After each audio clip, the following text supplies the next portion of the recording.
is Faye. Faye? Yeah. Yes. So we were talking about negative emotions before, and when I travel around the world and experience global warming, you mentioned those tribes in these areas, and they are the first ones to get damaged, and they are disappearing because of this. And the fires in Australia, and Yes. these are the things that really saddens me or make me angry. Yes. But in a way, I also feel that I'm glad I'm feeling this, like being sensitive and being able to feel that. So my question is, like, when I surrender to love, or what would I feel, or what would be the solution for the situation that I'm feeling? So let's take the experience you have of this anger, in a way, this sadness, of the state of the planet. So there are different ways of living life, and the first and most important thing is that you empower yourself, because if you are not strong, you are not quiet, and you are not surrendered in love, you cannot serve the other. And it's impossible, because unless you are in that state of the experience of love, of the truth within, you can't love the other. And the world or the planet is in this state because of not enough people being in touch with the truth of their own existence. We have climate change, but where does climate change come from? It comes from the greediness of human beings, doesn't it? Why is a person greedy? One who is in touch with the truth of their own existence will not be greedy. So finally, the ills on the planet come because human beings are not in touch with the truth of their own existence. They're operating from ego rather than from truth. If you want to change something in this world, wouldn't it be that the first place to do that is with yourself? Because if you start to operate from the truth, those three people around you will feel it, will be impacted by your own changed state. We cannot impose this top-down on humanity. We cannot say, hey, all of you now, you have to surrender to the truth. It doesn't work that way. It is only from individual to individual, you yourself. So what will happen if you start to practice feeling your own soul, if you start to feel it, if you start to even realize that it exists in the first place, and you start to bend to it, try to listen rather than the ego, try to say, what is it telling me, Is it a yes? Is it a no? Ask, communicate with it. Gradually what will happen is that your entire state becomes more joyous. If you're more joyous, you also don't harm the other, because you're living from the truth. Obviously, nobody is that interested in changing themselves. They want the world to change. Because changing oneself is a tough job. Changing the world is much easier, because it only happens in the thinking. No? We have so many conceptual movements of changing the world. These are top-down actions.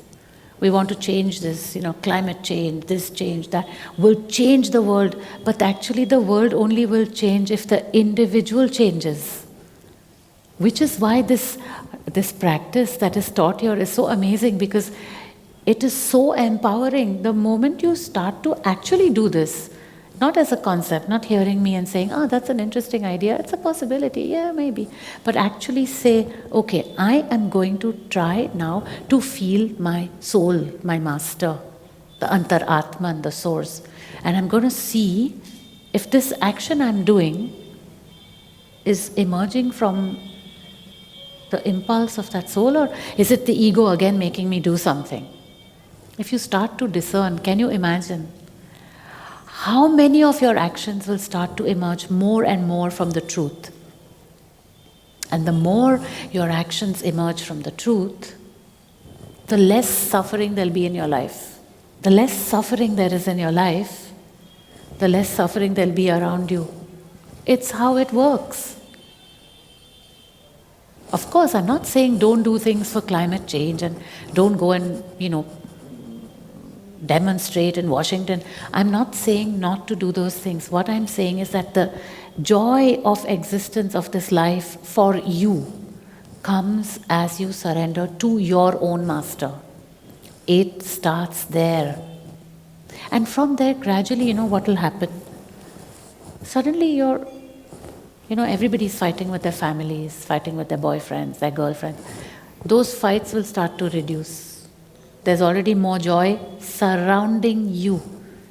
And you start to become a source of strength to others,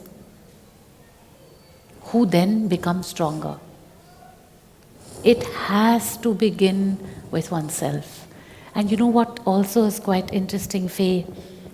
The more you are in that surrender state to the truth, the less you will be affected emotionally by the fires in Australia, and the more you will take concrete action to prevent it from happening.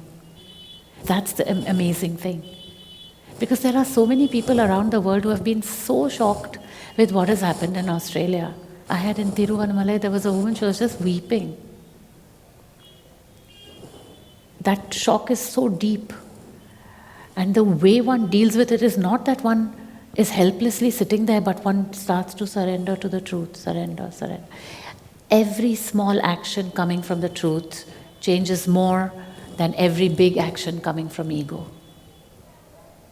And you'll feel better also, because hey, whatever it is, I'm at least trying to discern between the ego and the truth, and I'm acting from the truth. Even if I bring solace and comfort to one person in this world, I will feel better. And you can only bring solace and comfort to another when you yourself are in a state of truth. I'm not saying that you have to have a halo and walk around with, diaphanous wings, but it's more like just the more you are in that state, the more you'll be able to give to the other.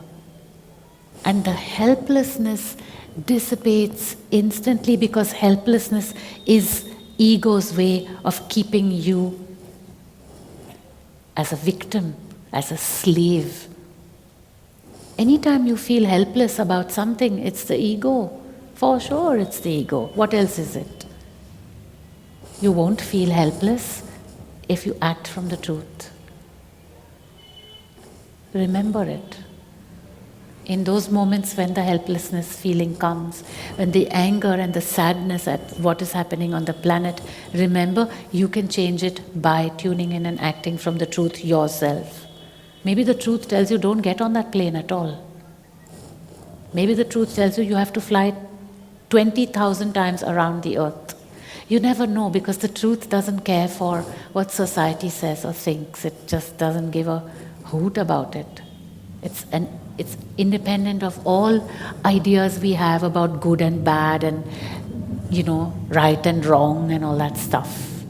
So you go to your own master and consult and act from the truth fearlessly. Even if you make a mistake, it's fine.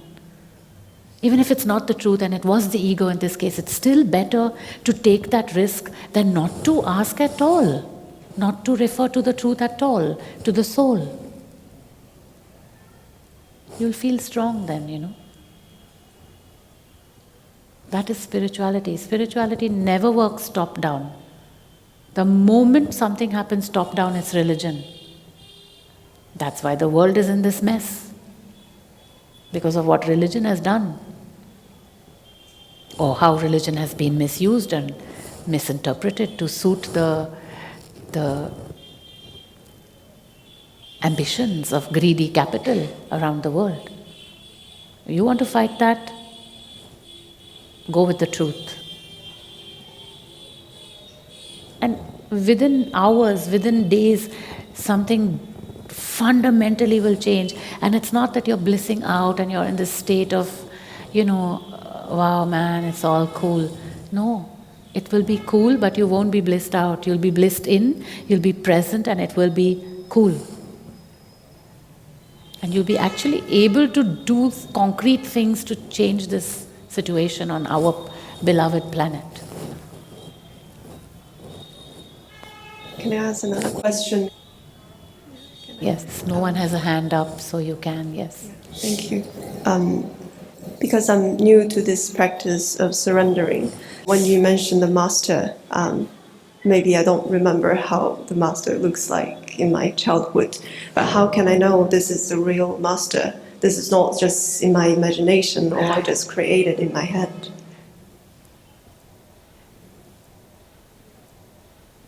In the beginning, one doesn't know, but after a while, it slowly starts to show itself. Anyway, if you're going with ego, then you're anyway going with it. So you might as well start the exercise, and even if you make mistakes, you would have gone with ego anyway, so you can go with it anyway. And after a while, what happens is suddenly you start to say, hey, no, this action is not coming from that deep thing. It's weird. Okay, leave it. Ask again. Feel again. Gradually you go into a state where you really start to discern and you know, okay, whoa, this is the ego. And you're not looking at the ego. We don't want to look at that stupid thing. One doesn't need to look at it. We already have too much of it. We've been conditioned into oblivion. And even if it were oblivion, it would be good. We've been conditioned into madness with what society has done to us. So let's not look at the ego, let's look at the truth. After a while, the identity that's even looking at it all falls away, and it's just, this system is just in a state of doing the bidding of the truth, just from moment to moment. So don't feel unsure, just do it. Then after a while, you'll suddenly say, hey, no, this doesn't feel like the truth. Because when you go with the truth, there is a joyousness in the system. When you go with the ego, there is a misery in the system. It's very subtle sometimes it's very big. Practice, experiment with what I'm saying. It is a sadhana. This, what is being spoken about here, it's a sadhana. A sadhana means a spiritual practice. And it's very clear, the sadhana is simple. It is take up an identity. Rather than what is normally spoken about, giving up the identity, I'm saying take up an identity. What is your name? Faye. What's your mother's name? Lu. Lu. And where were you born? China. So then you take that identity, I'm Faye, I'm daughter of Lu. That's enough. You don't need more. If you take more, then it starts to grow into ego again. And this Faye is just doing things from moment to moment, and that's all this life is about. It's not about anything more than that. One can be dogmatic about a spiritual practice. It's all right. And then that practice is to, in each moment, discern if the action you're planning to take or the action which is emerging from the truth of the system, or is it from that loud ego stuff? And you start discerning. In the beginning you can't discern. After a while you realize that the truth actually is a very subtle impulse, whereas the ego is in sentences and is loud. And you start to discern, okay. And as you gradually take up this sadhana, the fruit of that sadhana will appear, and the fruit is simply the ability to discern what is what. It's a tough practice, but I mean, it's also so many years of conditioning of ego that you have to deal with also. No. You practice it. You can come back if you're here and ask further once you've practiced.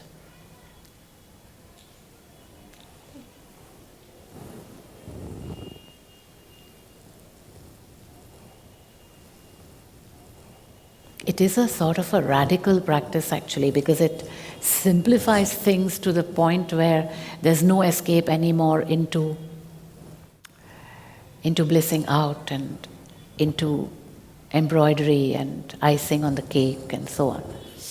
It's just very, very here and now, this moment, eyes open, present, aware of every movement of the body and just present.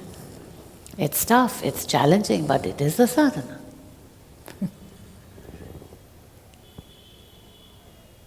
And what is so amazing is that you just get action coming. Action comes from the truth. Yes, can come.